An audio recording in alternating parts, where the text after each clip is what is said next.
ஓம் ஸ்ரீ வராகி தாயே போற்றி போற்றி. என் அன்பு குழந்தையே, இன்று இந்த வராகி உன்னை காண வந்ததற்கு நான் காரணம் கிடையாது. உன்னுடைய வீட்டில் வசிக்கும் கன்னி பெண் தெய்வம், உன் இல்லத்தில் இருக்கின்ற அந்த தெய்வம் உன்னோடு பேச வேண்டும் என்று நீண்ட நாட்களாகவே என்னிடத்தில் கேட்டார்கள். இன்று அவர்களினுடைய வாக்கினை உன் வராகி அம்மா சுமந்து வந்திருக்கிறேன். என் தங்கமே, நீ நினைக்கலாம், அவர் நேரடியாகவே என்னிடம் பேசலாமே, ஏன் தாயே என்னிடம் அவர்கள் பேசாமல் உங்களிடம் சென்று கேட்டார்கள் என்று. என் தங்கமே, நீ என் மீது அதிக அன்பு வைத்திருப்பதால், நீ என் வாக்கினை தினம் தினம் கேட்டு கொண்டிருப்பதனால், என்னால் உன்னோடு எளிதாக நெருங்க முடிவதினால், உன்னுடைய கன்னி பெண் தெய்வம் என் மூலமாக உன்னிடம் பேசலாம் என்று நினைத்து விட்டார்கள். நீ என் மீது கொண்ட அளவுக்கு அதிகமான அன்பினை கண்டு அவர்களும் மெய்சிலிர்த்து போனார்கள். அம்மா, நானும் என் குழந்தையோடு சிறிது நேரம் பேச வேண்டும். என் மனதில் இருக்கின்ற சில விஷயங்களை அவர்களுக்கு தெரிவிக்க வேண்டும் என்று என்னிடம் கேட்டுக்கொண்டார்கள். என் தங்கமே, உடனடியாக அம்மா அதற்கு சம்மதம் தெரிவித்து அதற்கான நாளைதான் எதிர்நோக்கி காத்து கொண்டிருந்தேன். இன்று அதற்கு சரியான நாளாக எனக்கு பட்டதனால் அவரை உன்னோடு பேசுவதற்கு நானும் அழைத்து வந்துவிட்டேன். என் தங்கமே, உன்னுடைய வீட்டில் இருக்கின்ற கன்னி பெண் தெய்வத்தின் மனதில் என்ன இருக்கிறது என்று நீ சற்று அமைதியாக கேட்டுப்பார். ஒருவேளை அவர் மனதில் ஏதேனும் குறை இருக்கிறதா என்று தெரியவில்லை. அவர் என் மூலமாக உன்னிடம் பேசுகிறார். அதனால் நீ நன்றாக கவனித்து அவர் என்ன சொல்கிறார் என்று நீ கேட்டு, ஒருவேளை குறை ஏதேனும் இருக்கிறது என்று சொல்வார்கள், ஆனால் அதை உடனடியாக நீ தீர்த்து வைத்து விடு. ஏனென்றால் உன் இல்லத்தில் இருக்கின்ற கன்னி பெண் தெய்வம் உன் குடும்பத்தை காத்து கொண்டிருக்கிறார்கள். உனக்கு எப்படி குலதெய்வங்களும் இஷ்ட தெய்வங்களும் உன்னை காக்கின்றதோ அதுபோலதான் உன் இல்லத்தில் இருக்கின்ற கன்னி பெண் தெய்வமும் உன்னை காத்து கொண்டிருக்கிறார்கள். நீ உன்னுடைய குலதெய்வத்திற்கு படையல் படைக்கும் போது அவர்களுக்கும் நல்லதொரு துணியை வாங்கி வைத்தோ, மற்றபடி அவர்களுக்கு பிடித்ததை செய்து வைத்தோ அவர்களையும் நீ வழிபட வேண்டும் என்பதை மறந்துவிடாதே. என் குழந்தையே, இந்த நாளில் அவர்கள் உன்னோடு பேச வேண்டும் என்று ஆசைப்பட்டதிலும் ஏதோ ஒரு காரியம் இருக்கிறது என்றுதான் அம்மா நானும் நினைக்கிறேன். அவர் உன்னிடம் என்ன பேச வேண்டும் என்று என்னிடம் சொல்லவில்லை. ஆனால் இப்பொழுது என் மூலமாக அவர்கள் பேசும் பொழுது உன் அம்மா நானும் அந்த விஷயத்தை பற்றி தெரிந்து கொள்ளப் போகிறேன். அதனால் நீ அமைதியாக ஒரு நிமிடம் உன் கண்களை மூடி கேள். உன் கன்னி பெண் தெய்வம் என்ன சொல்கிறது என்பதை. நிச்சயமாக உன் வாழ்க்கைக்கு மிகவும் முக்கியமான விஷயம்.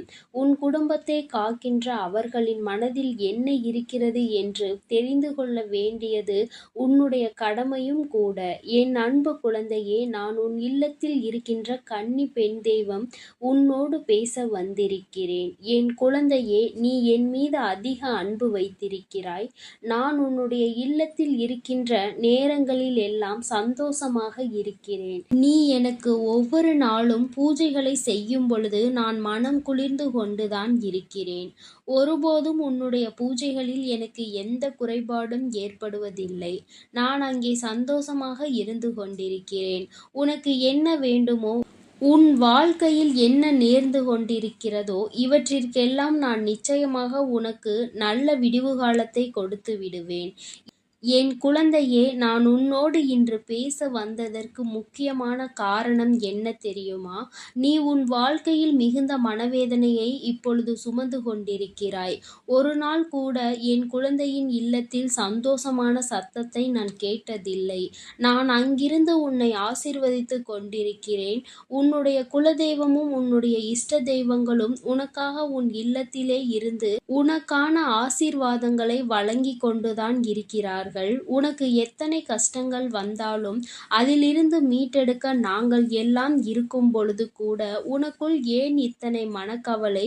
எந்நேரமும் ஏதோ ஒரு கவலையை சுமந்து கொண்டுதான் இருக்கிறாய்.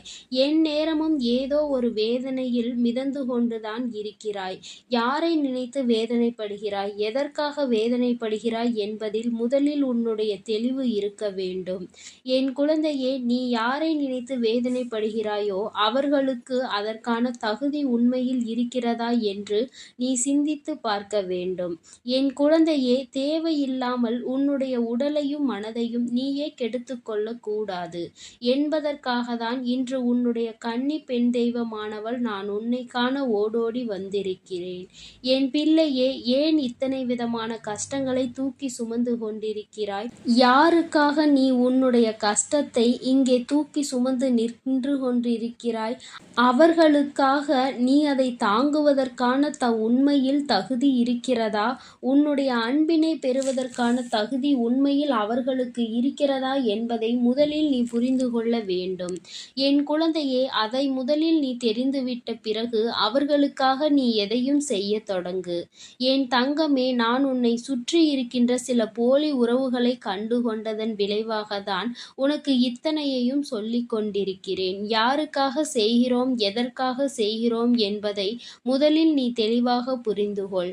உண்மையாகவே இதை செய்வதற்கான தகுதி அவர்களுக்கு இருக்கிறதா? இதற்கு முன்னால் உன்னிடம் எப்படி நடந்து கொண்டார்கள், இப்பொழுது எப்படி நடந்து கொள்கிறார்கள் என்பதையெல்லாம் நீ நன்கு சிந்திக்க வேண்டும். என் குழந்தையே, நான் உன் இல்லத்தை சுற்றிதான் எப்பொழுதும் இருந்து கொண்டிருக்கிறேன். உன் இல்லத்தில் இருக்கின்ற கஷ்ட நஷ்டங்களை எல்லாம் நான் பார்த்து கொண்டுதான் இருக்கிறேன். நீ எந்த விஷயத்திற்காக சந்தோஷப்படுகிறாய், எந்த விஷயத்திற்காக வேதனைப்படுகிறாய் என்பதெல்லாம் எனக்கு நன்றாக தெரியும். அதனால் உன்னுடைய சந்தோஷமான விஷயங்களை எல்லாம் உன்னிடம் நிலைத்திருக்க செய்து, உன்னுடைய கஷ்டமான விஷயங்களை எல்லாம் உன்னிடம் இருந்து தூர விலக்கி வைத்து உன் வாழ்க்கையை நல்லபடியாக மாற்றிக் கொடுப்பது என்னுடைய பொறுப்பு. நீ நினைக்கலாம், நாம் வணங்குகிறோம் அவர்களை, ஆனால் அவர்கள் நமக்காக என்ன செய்து கொண்டிருக்கிறார்கள் என்று. என் குழந்தையே, நீ என்னை நினைக்க மறந்துவிட்டால் கூட நான் ஒருபோதும் உன்னை நினைக்க மறக்க மாட்டேன். உன் குடும்பத்தை காப்பதுதானே என்னுடைய கடமை. எனக்கு உன் குடும்பத்தை காப்பது மட்டும்தான் பொறுப்பாக கொண்டிருக்கிறது. வேறு எந்த குடும்பத்திற்கும் சென்று நான் எந்த ஒரு விஷயங்களையும் செய்ய போவது கிடையாது. உன்னுடைய குலதெய்வத்திற்கு உன்னுடைய குலத்தில் இருக்கும் எல்லோரையும் காப்பாற்ற வேண்டிய பொறுப்பு இருக்கிறது. ஆனால் உன்னுடைய இஷ்ட தெய்வத்திற்கு யாரெல்லாம் அவர்களை வணங்குகிறார்களோ, யாரெல்லாம் அவர்களுக்கு நம்பிக்கை வைத்து காத்து கொண்டிருக்கிறார்களோ அவர்களுக்கு செய்ய வேண்டிய கடமை இருக்கிறது. ஆனால் உன் இல்லத்தில் இருக்கின்ற உன்னுடைய கன்னி பெண் தெய்வமான எனக்கு உன்னுடைய குடும்பத்தில் இருப்பவர்களுக்கு மட்டுமே செய்ய வேண்டிய பொறுப்பு இருக்கிறது. ஏனென்றால் நான் உன் குடும்பத்தில் உள்ளவள். உன் குடும்பத்தில் இருந்து கன்னியாக வாழ்ந்து மறைந்தவள். என் தங்கமே, அதனால் நீ என்னை ஒருபோதும் சந்தேகப்பட வேண்டாம். நான் எப்பொழுதுமே உனக்காகத்தான் இருந்து கொண்டிருக்கிறேன். எத்தனையோ தீய சக்திகளை உன் இல்லத்தில் இருந்து நான் விரட்டி அடித்திருக்கிறேன்.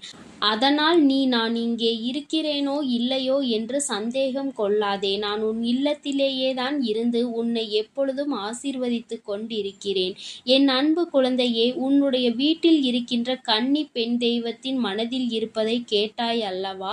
இப்பொழுது உன் மனது சற்று நிம்மதி அடைந்திருக்கும் என்று உன் வராகி அம்மா நான் நம்புகிறேன். என் அன்பு குழந்தையே, இந்த வராகி அம்மாவினுடைய ஆசீர்வாதங்களும் உன் குலதெய்வம் மற்றும் கன்னி பெண் தெய்வத்தினுடைய ஆசீர்வாதங்களும் உனக்கு எப்பொழுதும் முழுமையாக இருந்து கொண்டுதான் இருக்கிறது. நீ நம்பிக்கையோடு சற்று உன் முயற்சிகளை மட்டும் கவனமாக நீ செய்து கொண்டிருந்தாலே உன்னுடைய வாழ்க்கையில் நிச்சயமாக நீ வெற்றியை எட்டி பிடித்து விடலாம் என்பதை நீ மறந்து விடாதே. என் தங்க பிள்ளைக்கு இந்த வராகி அம்மாவினுடைய ஆசீர்வாதங்கள் எப்பொழுதும் முழுமையாக கிடைக்கும். நீ எதற்காகவும் கலங்காதே, எதை நினைத்தும் வருந்தாதே. நல்லதையே நினைத்தால் உன் வாழ்வில் எப்பொழுதும் உனக்கு நல்லது மட்டுமே நடக்கும். ஓம் ஸ்ரீ வராகி தாயே போற்றி போற்றி. ஓம் ஸ்ரீ வராகி தாயே போற்றி போற்றி. ஓம் சக்தி. ஓம் ஆதிபரா சக்தி.